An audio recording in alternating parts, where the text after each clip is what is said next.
Hello my dear friends, अब पढ़ने जा रहे हैं परसेंटेज का पार्ट 5, जिसके अंदर हम ये सीखेंगे कि चीनी के भाव में कैसे परसेंट की वृद्धि की जाए कि उसके खर्च में कोई फर्क ना पड़े। इस प्रकार के सवाल हम यहाँ पर देखेंगे। जैसे कि यहाँ पे दे रखा है हमें चीनी के भाव में 25% वृद्धि हो जाने के कारण एक दुकानदार 600 रुपए में 5 किलो चीनी कम खरीद पाता है। तो बताओ चीनी का वास्तविक यानी कि वर्तमान मूल्य भाव व प्रारंभिक भाव प्रति किलो कितना होगा। इस सवाल को हम कैसे करेंगे। जैसे कि हमने देखा है चीनी के भाव में 25% की वृद्धि हो जाने के कारण एक दुकानदार 600 रुपए में 5 किलो चीनी कम खरीद पाता है। 600 रुपए में 5 किलो चीनी कम खरीद पाता है, यानी कि 600 रुपए में वह 25% के हिसाब से ये परसेंटेज हटेगा तो नीचे आ जाएगा 100। तो कितनी चीनी खरीद पाता है, एक जीरो से एक जीरो कटेगी तो 25 की 150 रुपए। 150 रुपए क्या भाव आया है टोटल 5 किलो चीनी का। तो हमको निकालना है 1 किलो चीनी का। 5 किलो चीनी का भाव 150 किलो है, मतलब 5 किलो चीनी का भाव 150 रुपए है। तो 150 में जब 5 का भाग देंगे तो हमारे पास निकल के आ जाएगा 30 रुपए प्रति केजी, जो कि क्या निकल के आया हमारे पास में वर्तमान भाव, यानी कि चीनी का वर्तमान भाव क्या है 30 रुपए प्रति किलो, जो कि हमारे इस क्वेश्चन का आंसर है। ये ऑप्शन ए में दे रखा है।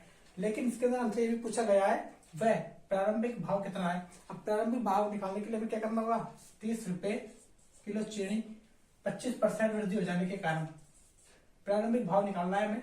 25% वृद्धि हो जाने के कारण यानी कि 100 प्लस में 25 125, तो 125% हो जाएगा और गुणा के लिए 100, तो 25 पंजी 125, 25 चौक 100 और 5 से ये जाएगा 6 बार, 6 चौक का 24, तो 24 रुपए जो निकल के आया है प्रति केजी, ये हमारे पास निकल के आ गया प्रारंभिक भाव। यानी कि वर्तमान भाव तो है 30 रुपए प्रति केजी और प्रारंभिक भाव है 24 रुपए प्रति केजी। इसी प्रकार से हम नेक्स्ट सवाल देखेंगे। इसके अंदर हम देखेंगे अंडे के भाव में 10% कमी हो जाने के कारण 360 रुपए में 3 अंडे अधिक खरीदे जाते हैं। तो बताओ अंडे का प्रारंभिक भाव व वर्तमान भाव प्रति दर्जन के हिसाब से क्या होगा। इसके अंदर भी हमें वर्तमान भाव और प्रारंभिक भाव बताना है। तो कैसे करेंगे, 360 रुपए का 10% की कमी हो जाती है, नीचे परसेंट के लिए 100, ये 2 जीरो से 2 जीरो कट जाएगी और ये हमारे पास हो जाएगा 36 रुपए प्रति केजी। लेकिन 36 रुपए प्रति केजी आ जाएगा और हमसे कह रहा है कि 3 अंडे अधिक खरीदे जाते हैं। ये दे रखा 3 अंडे अधिक खरीदे जाते हैं, तो 3 अंडे की कीमत हमें दे रखी है 36 रुपए, तो 1 अंडे की कीमत हमारे पास आ जाएगी 12 रुपए। किस प्रकार से, 36 में 3 का भाग देंगे तो हमारे पास हो जाएगा 12 रुपए, तो 1 अंडे की कीमत हमारे पास हो जाएगी 12 रुपए। और हमसे पूछा गया है दर्जन में, तो 12 गुणा 12 करेंगे तो हमारे पास में आ जाएगा 144 रुपए प्रति केजी, यानी कि वर्तमान भाव निकल के हमारे पास में आ जाएगा 144 रुपए, जो कि ऑप्शन ए में दे रखा है। देखिए इसके अंदर हमसे पूछा गया है कि प्रारंभिक भाव क्या होगा। वर्तमान तो हमने निकाल दिया 144 रुपए, लेकिन हमें प्रारंभिक भी निकालना है। तो प्रारंभिक कैसे निकालेंगे, 144 बटा में 10% की कमी हो रही है यानी कि 90, 100 माइनस 10 गुणा के लिए 100, 1 जीरो से 1 जीरो जाएगी और 9 से जब इसको भाग करेंगे तो 9 एकम 9 और 9 चिक्की 54, 16 को 60 से गुणा करेंगे हमारे पास आ जाएगा 160 रुपए। ये हमारे पास आ जाएगा प्रारंभिक मूल्य। इस क्वेश्चन का आंसर हो जाएगा, तो इसमें प्रारंभिक भाव आ जाएगा 160 रुपए, जो कि यहाँ पे पूछा गया है।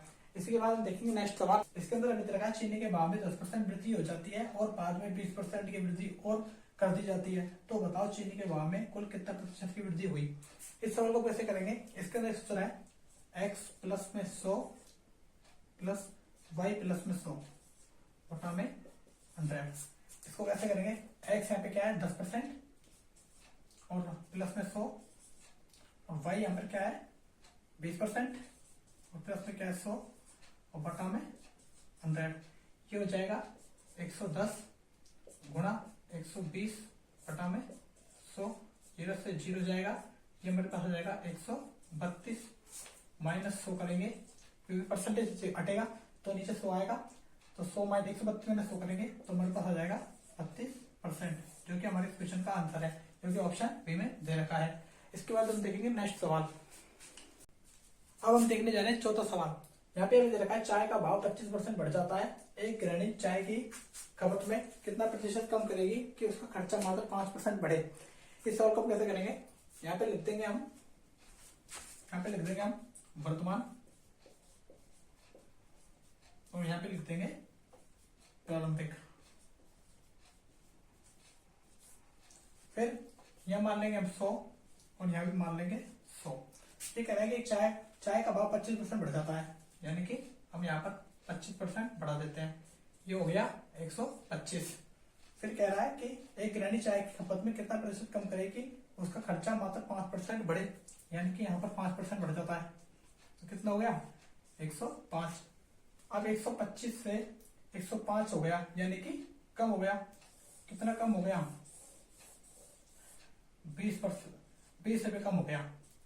जो 20 रुपए कम हुआ है वो किसके ऊपर हुआ है, ये 20 रुपए 125 पर कम हुआ है, ये 20 रुपए इस 125 पर कम हुआ है, तो कितना हो गया 125 पर गुणा के लिए 100, 25 पंच 125, 25 चौक 100, 5 से काटेंगे 4 बार और 4 चौक 16, यानी कि 16% करना होगा उसको, उसके अंदर खर्चे के अंदर कमी, जो कि हमारे ऑप्शन बी में दे रखा है।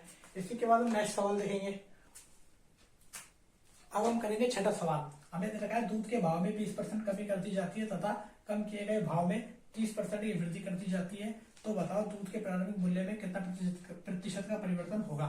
अब इसके अंदर कुछ भी नहीं करना है, कैसे करना है इस सवाल को, दूध के भाव में 20% की कमी कर दी जाती है, यानी कि 100 माइनस 20 प्लस फिर ये हो जाएगा गुणा और 100 प्लस 30%, ये हमारे पास हो जाएगा 80 और ये हो जाएगा हमारे पास 130 और नीचे 100, ये 2 जीरो से 2 जीरो कट जाएगी, हमारे पास आ जाएगा 13 104, ये माइनस 100 कर लेंगे इसमें से, तो हमारे पास निकल के आ जाएगा 4%, यानी कि प्रारंभिक मूल्य में कितना प्रतिशत का परिवर्तन होगा, 4% का परिवर्तन होगा, जो कि हमारे ऑप्शन सी में दे रखा है।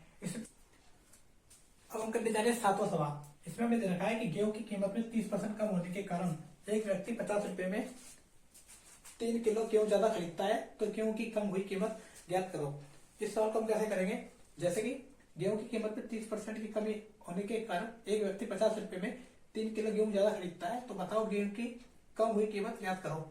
तो कैसे होगा, ये हो जाएगा 50 रुपए की 3 किलो ज्यादा खरीदता है, 50 रुपए में 3 किलो गेहूं ज्यादा खरीदता है, यानी कि 30% कम होने के कारण, यानी कि 50 में 30% बटा में 100, 0 से 0, यह आ जाएगा हमारे पास 15 रुपए प्रति केजी के हिसाब से। तो हमारे पास दे रखा है यहाँ पे 3 की वैल्यू दे रखी है 15 रुपए, तो 1 की वैल्यू हमारे पास निकल के आ जाएगी 5 रुपए, जो कि हमारे इस क्वेश्चन का आंसर है, जो कि ऑप्शन सी में दे रखा है।